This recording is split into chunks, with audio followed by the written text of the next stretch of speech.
And from everything JB says and everything I heard about him, he's the most hardworking, easygoing star. That doesn't happen often. Usually there's some stuff that comes with being the franchise system, but they're winning games because of this guy. And a lot of these other talented guards. The Detroit Pistons have been one of the NBA's biggest punching bags over the last few seasons. They're one of those franchises that would make you laugh at them no matter what they do. And this goes throughout their entire history in the 2000s. When you think about the Detroit Pistons, you think about how they selected Darko Milicic over Carmelo Anthony. You definitely don't think about the fact that they dominated the Los Angeles Lakers to win the 2004 NBA Finals. Jokes aside, since then, it hasn't necessarily been the greatest for the Pistons, being notorious for getting torched by LeBron James in the 2007 Eastern Conference Finals, overpaying Ben Gordon and Charlie Villanueva, and most recently tying the all-time consecutive loss record at a whopping 28 games just last season. But things seem to be changing for the Detroit Pistons. But despite that, nobody's really talking about them. But we're here to fix that on this YouTube channel. So before we get to the content, we started a brand new baseball channel called Uni Diamond Talk. I'm going to leave a link to it in the description down below. And we're giving away 10 copies of MLB The Show 25 to a subscriber that turns on their notifications on that channel. Now that we got all that out of the way, cue the intro.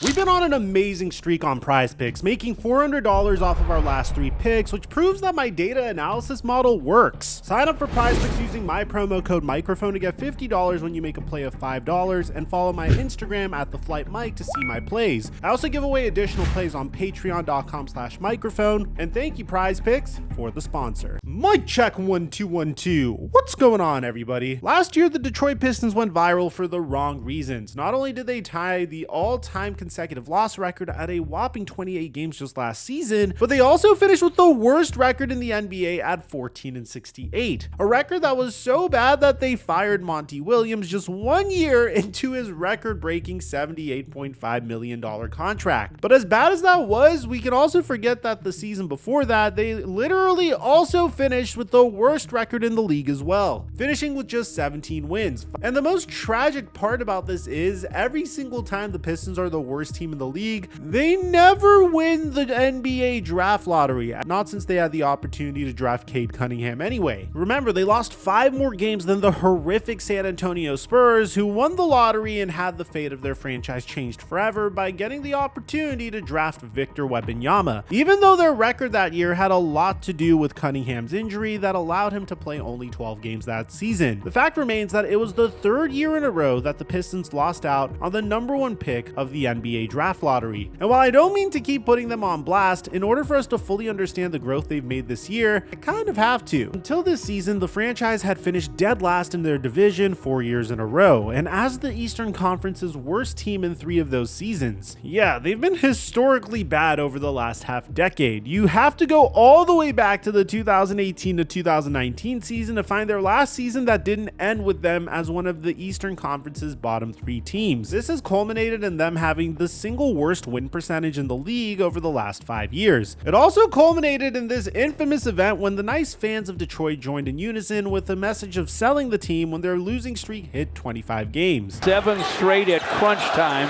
without Lauri Markkanen.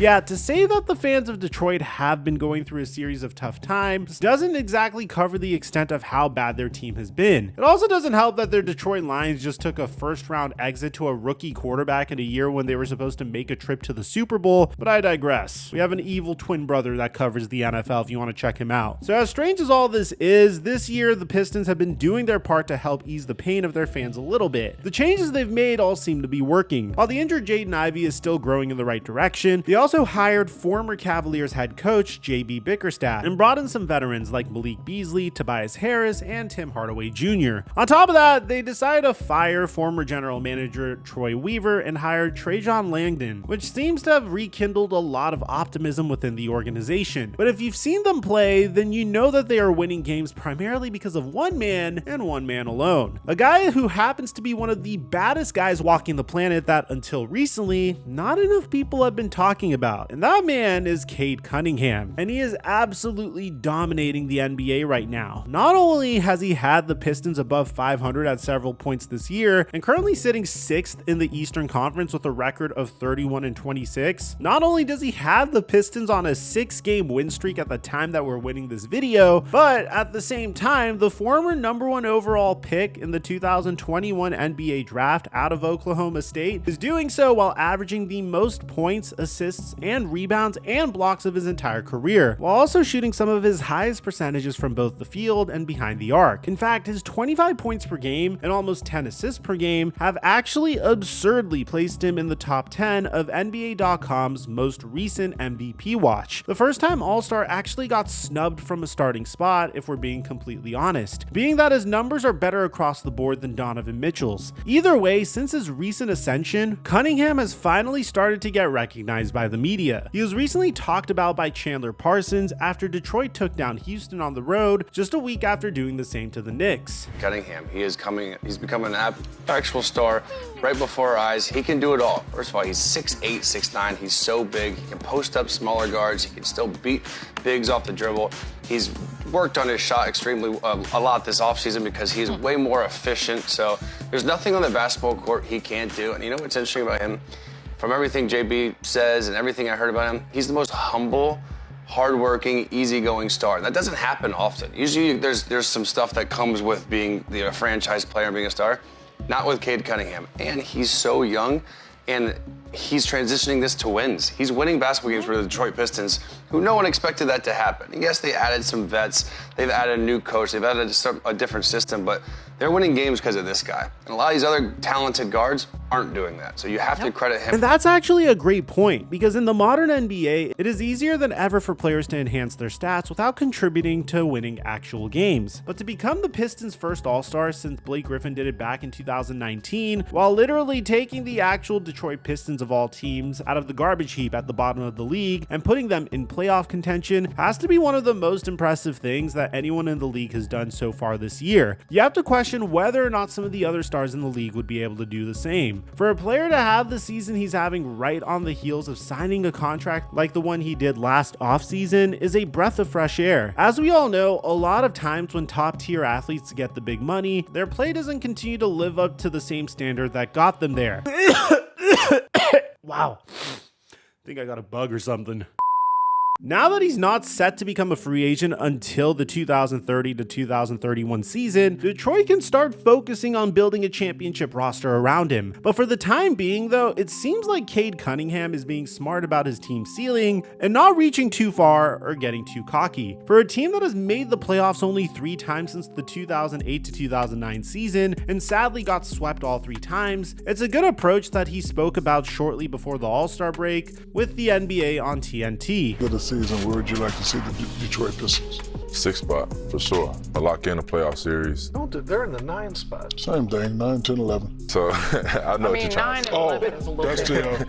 that's the Brooklyn Nets. I won the playoff series. Right now, you guys are in the 9th spot. Where would you like to see the Detroit Pistons? Above the 6th seed, to where I think they're a half a game away from the 6th seed. They're right there. I don't think you guys get enough respect. And yes, even though Shaq and his goofy antics accidentally stole some of the focus from Cade, the fact that they brought him on the program and had him front and center goes to show how both he and the Pistons are finally receiving some of the spotlight that has evaded them for so long. But it doesn't have to stop there for Cade and company. After bringing in veteran guard Dennis Schroeder from the Warriors, it seems like they have a really good shot to stay out of the play-in game. Not only will he be able to fill in the ball handler gap left by Jaden Ivey until he returns, but he also gives JB Bickerstaff a guard to handle the ball when Cade needs a breather. Despite having passed up on some other rumors that were swirling around before the All-Star break, such as bringing in the Bulls' Nikola Vucevic, you can still legitimately consider that Detroit may have its first chance to win a series since the 2007 to 2008 playoffs, when they lost to the champion Celtics in 6 games in the Eastern Finals. And even though I'm a Los Angeles Laker fan that can't stand the Boston Celtics and their success, a part of me is thanking the basketball heavens for the fact that the Boston Celtics finally won a championship, just so we don't have to see Rajon Rondo, Kevin Garnett, Ray Allen, and Paul Pierce parading around and celebrating their 2008 championship. I mean, I even think Jason Tatum did Kevin Garnett's signature moment better than he did after winning the NBA Finals. Anything's possible.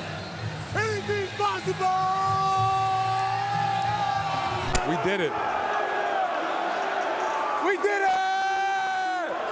What's really strange about the Pistons situation, though, is that the more that they win this year, the more likely they are to lose out on their 2025 first-round pick due to a deal that Weaver made back in 2020 in order to acquire the Pistons' unhinged emotional leader, Isaiah Stewart, with the 16th overall pick. But despite the excitability around the organization right now, the fact and the questions remain the same. With all the changes that they have made so far, how far can this year's Detroit Pistons team go? And can they actually not only make the playoffs, but compete with one of the top 4 teams in a 7-game playoff series? It's somewhat doubtful that they could win more than a game against the Boston Celtics, Cleveland Cavaliers, or New York Knicks. But with the way Cade Cunningham is playing right now, I wouldn't put it past them if this year's likely winner of the Most Improved Player award gave a team like the Bucks or Pacers a good series should they happen to get matched up. With the way that he can put the ball in a bucket anywhere on the floor and lead by example, it's good to see everyone giving him the flowers he deserves, just like everyone's favorite crew did when the All-Star reserves were released. The Detroit Pistons, Cade Cunningham. Yes, indeed. Yes. For Cade Cunningham. I'm so happy for that kid. Time All-Star. Regardless of how this season turns out, the Pistons have absolutely turned a corner. Not that they had anywhere to go but up, but Cade Cunningham has definitely propelled them towards relevancy much faster than anyone could have guessed or predicted, and I'm excited to see how their next few years turn out, being that he is still just a young player at 23 years old. Let me know in the comment section down below how you feel about the trajectory of Cade Cunningham and the Detroit Pistons. Aside from that, a huge NBA blockbuster trade is about to come that is going to rival the Luka Doncic trade. We're already making our next prediction on this channel and explaining why it makes sense for the Grizzlies to trade Ja Morant. I left a link in the end screen and I'll meet you guys there. I'm your boy Mike, and I'm dropping our mic